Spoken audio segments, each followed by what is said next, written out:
Hi, welcome to video 9.10e, the last video. More Lagrange form of the remainder. So this is from the worksheet. Let's have a look at that worksheet number 14. So again, I'm not as interested in finding the Taylor polynomial as I am with the Lagrange form of the remainder. So cosine x at a equals pi over 3, making it a real Taylor, degree 4. Okay, so you will need to actually make the table because if you're doing degree 4, then we're going to need to actually find the fifth one. So the fifth derivative ends up being negative sine x. So we have, I didn't write it all out here, but it's at pi over 3. So the cosine of pi over 3 is 1/2 times x minus pi over 3 to the 0 over 0 factorial minus, because of this, and then the sine of pi over 3 is root 3 over 2 times x minus pi over 3 to the 1 over 1 factorial. And then we have negative the cosine, which is negative 1/2 times x minus pi over 3 to the 2 over 2 factorial, which is why that becomes 1/4, etc., etc. Okay, so now the remainder, the Lagrange form of the remainder, is the fifth derivative at z over 5 factorial x minus pi over 3 to the fifth, where z is between x and pi over 3. We don't know what the x is, so we're going to be stuck with this z. We have, although we won't be this time. So the fifth derivative, if you remember from up here, was negative sine x. So the fifth derivative at z is negative sine z, x minus pi over 3 to the fifth over 5 factorial. But because this is a trig function, sine or cosine, you know the maximum value of it is going to be 1. And of course, the whole thing will be a maximum when the numerator is a maximum. And then this is as far as you get because you don't know what x is. Numbers 1 through 18 on this thing, well, they're all the same. Okay, so this is for x times sine x. It's near pi over 6, degree 5. So obviously we'll need to go to the sixth derivative at z. So this is the regular formula. And so since our n, we're using n equals 5, this will be the sixth derivative, 6 factorial, x minus pi over 6 to the 6. Z is between a and x, where a is pi over 6. And on the calculator, just so that we don't have to sit there and do multiple product rules, don't forget when you enter this function, you'll need a multiplication sign between the x and the sine x. So the sixth derivative ends up being 6 cosine, in this case z minus z times sine of z. Now, that's as far as we can go because although cosine and sine both have a maximum value of 1, the problem is when this is 1, that's 0. When this is 1, that's 0. So that's pretty well as far as you can go. Number 24 on the worksheet. Estimate the error that results when sine x is replaced by x minus 1/6x cubed if the absolute value of x is less than 0.05. So there's a lot of things we got to pull out of this. So first of all, our f of x is sine x. Our polynomial could be of degree, looks like it's of degree 4, but when you actually make the table, because it's near 0, and the reason we know it's near 0 is because if the absolute value of x is less than 0.05, that puts x between negative 0.05 and 0.05, which means our a is 0.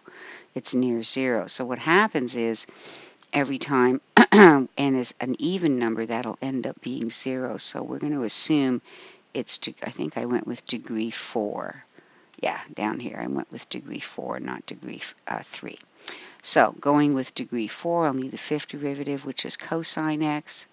So forget all that. I'm actually going to erase that so it's not even in your face. We're done.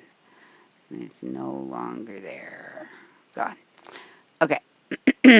So it'll be the fifth derivative at z because it's Maclaurin's 5 factorial x to the 5. Fifth derivative at z is cosine z. And again, the maximum value of cosine z is going to be 1. And this time we actually do have the a and the x. So it's between a and x. And the maximum value of that x, as you can see, is 0.05. So we plug all that in and we get this decimal right here. Now we're back to the textbook, which page 659, I think, is this page.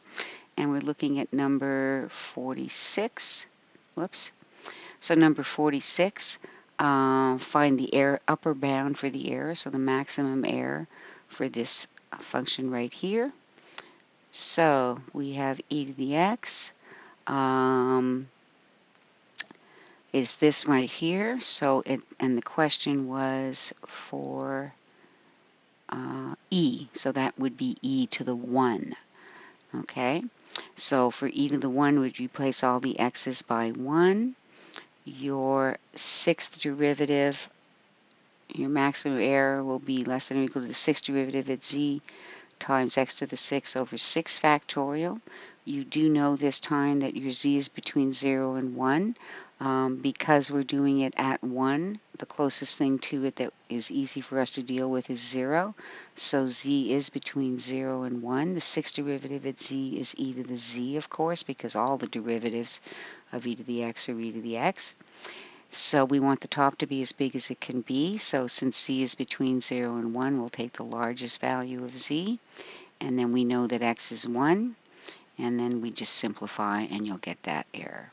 The exact error is the difference between the exact value of e to the 1 and the approximation we got by using up till n equals 5. So if you actually figure out the exact area, it's 0.0016. And ours is not that far off. 49 to 52. Determine the degree of the polynomial required for the error in the approximation of the function at the indicated value to be less than 0.001. So now we're working backwards. Instead of giving you the degree and asking you what the error is, they're telling you what they want the error to be and asking you for the degree. So number 50 is the cosine of 0.1.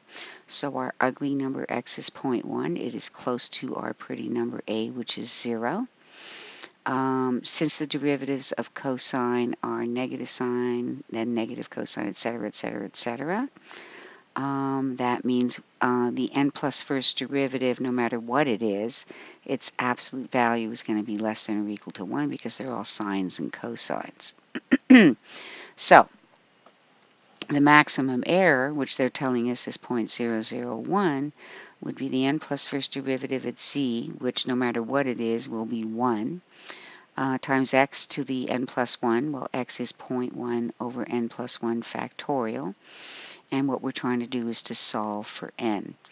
You can't solve this equation, I don't think, on the calculator, but you can, by trial and error, try n equals 1. You'll find out it's not less than 0.001. Try n equals 2, and it will work. 57 through 60. Let's have a look at that. 57 through 60, determine the value of x for which the function can be replaced by the Taylor polynomial if the error cannot exceed 0.001. So now we're looking for the x. Okay, so for number 58, they're telling you in 58 that sine x is approximately x over x cubed minus x cubed over 3 factorial. So we'll need the derivatives of x. Again, I'm going to go with, well, this time I'm going with, I went with degree 3. I don't know why I went with degree 3, but if you go with degree 3, not knowing that this will be 0, so if you go with degree 3, then your error will be less than or equal to sine z over 4 factorial x to the 4th. Sine z, of course, the maximum value will be 1. So that's x to the 4th over 4 factorial. Multiply both sides by 4 factorial. You'll end up with x is between negative 0.936 and 0.936. If you decide to look at this as degree 4, then it would be fifth derivative. Again, the fifth derivative is cosine z. It's not going to change anything because that's still going to be 1. And this time you'll have 5 factorial, which is 120.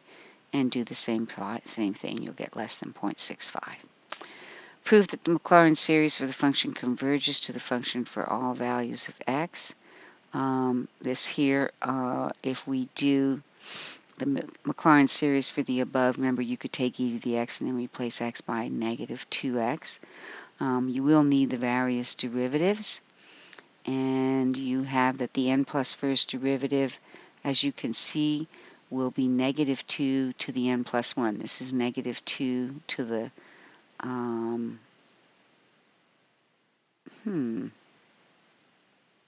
negative 2 to the 1. This is negative 2 to the 2. This is negative 2 to the 3, etc. times e to the negative 2x. You can see all of these are e to the negative 2x. So if we use the first n terms, the maximum error will be the absolute value of the n plus first derivative at z over n plus 1 factorial times x to the n plus 1. We know that the n plus first derivative will be negative 2 to the n plus 1 over times e to the 2x, and then we have over n plus 1 factorial times x to the n plus 1. We know that the limit as n goes to infinity of this expression, because this is absolute value, will be 2, not negative 2 to the n plus 1. And what will happen is, of course, this will go to 0 because even though this is getting bigger and bigger and bigger, this is getting bigger way faster. For example, if you plug in 1, this is 2 to the 2 over 2 factorial. But by the time you plug in 10, this is 2 to the 11, which is big. It's 2 times 2 times 2 times 2, 11 times.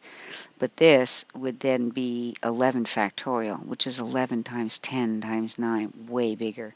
So that limit will go to 0. Therefore, the Maclaurin series for e to the negative 2x converges to e to the negative 2x for all x. This, by the way, is just us using the ratio test. And that's the end of video 9.10e, which is also the end of the course. Hooray!